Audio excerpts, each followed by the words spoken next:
So what's up guys, welcome back sa ating munting channel. So kung bago ka lang sa aking channel, abay huwag kalimutang mag-like, mag-subscribe at hit ang notification bell para lagi kang updated pag may bago kong video i-upload.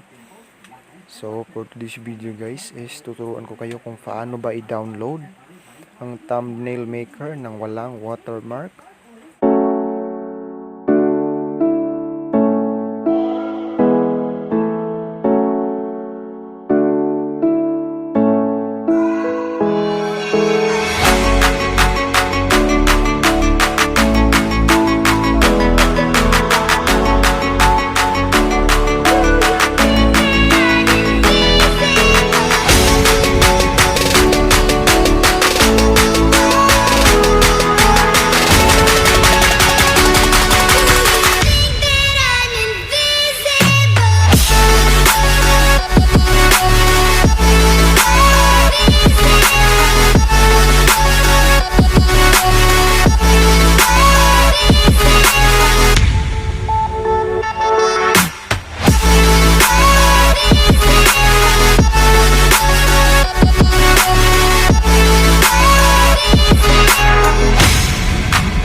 Yeah.